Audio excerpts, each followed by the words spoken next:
Las ondas sonoras, sus usos y sus efectos en 5 minutos.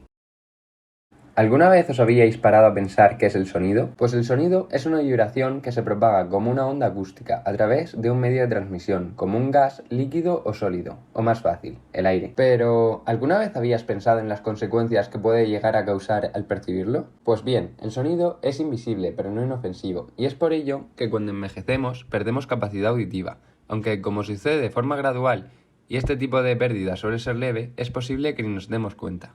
Pero la razón por la que se reduce nuestra capacidad auditiva no es porque envejezcamos, sino que es debida a la exposición a largo plazo a ruidos y sonidos demasiado fuertes.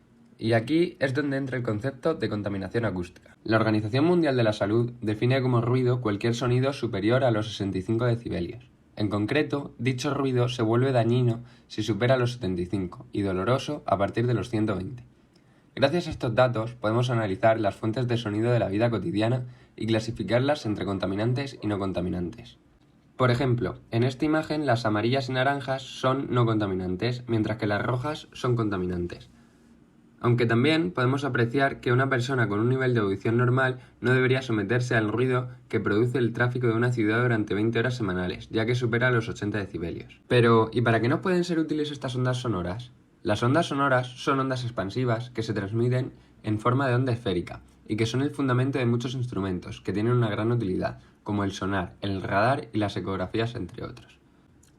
Estos instrumentos utilizan ultrasonidos, que tienen una frecuencia superior a los 20.000 Hz, por lo que no es perceptible por el oído humano. En primer lugar, el sonar, que significa Sound Navigation and Ranging, es un instrumento que se utiliza sobre todo en barcos para detectar la profundidad a la que se encuentra el fondo marino, o cualquier objeto o masa que esté sumergido bajo el agua como un banco de peces. Este aparato se creó por la necesidad de disponer de un aparato eficaz para la lucha antisubmarina, ya que antes de su invención se usaban los hidrófonos, pero a día de hoy tiene otras utilidades, como instrumento de estudio oceanográfico, a fin de establecer mapas de relieve, para detectar bancos de peces o incluso para el estudio geológico del suelo, con el que se ha podido encontrar petróleo. Este instrumento tan peculiar es capaz de realizar todas estas funciones mediante la emisión de ultrasonidos, que se reflejan en el fondo del mar o masas submarinas, y por el tiempo que tardan en captar el eco es capaz de determinar la distancia que separa al sonar del obstáculo que lo produce. El radar, acrónimo de la expresión inglesa Radio Detection and Ranging, es equivalente al sonar, pero utiliza ondas electromagnéticas. El radar es utilizado por su capacidad para calcular la posición, trayectoria y velocidad de los objetos. Es por ello que su uso destaca en el ámbito militar, aunque también se utiliza en la navegación aérea y marítima. La ecografía, también llamada ultrasonografía, es un procedimiento de diagnóstico usado en los hospitales y clínicas que emplea el ultrasonido. Este tipo de instrumento está formado por los siguientes componentes: una CPU, un sistema de almacenamiento, una consola, un monitor y el transductor o sonda, que es la pieza más importante, ya que recibe los ecos y los envía a una computadora que los usa para crear una imagen llamada ecografía. Y ahora vamos a hablar de la radiación, principalmente de la infrarroja, ultravioleta y microondas. La radiación infrarroja se utiliza en el día a día en ámbitos como la astrología, ya que la espectroscopia se utiliza para estudiar la atmósfera de estrellas frías. También se utiliza en los equipos de visión nocturna cuando no hay suficiente luz visible, gracias a un proceso que implica la conversión de los fotones de la luz ambiental en electrones, que luego se amplifican y se vuelven a convertir en luz visible. La radiación ultravioleta es utilizada sobre todo en procesos de esterilización, ya que daña el ADN de numerosos microorganismos e impide que se reproduzcan.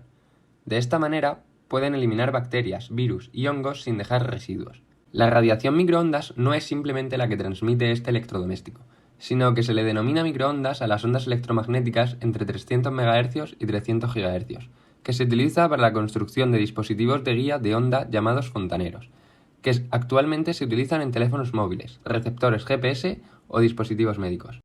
¿Y qué efectos puede causar la radiación en la biosfera? La luz o radiación visible es la que las personas podemos percibir y contiene la energía adecuada para ser aprovechada en la fotosíntesis.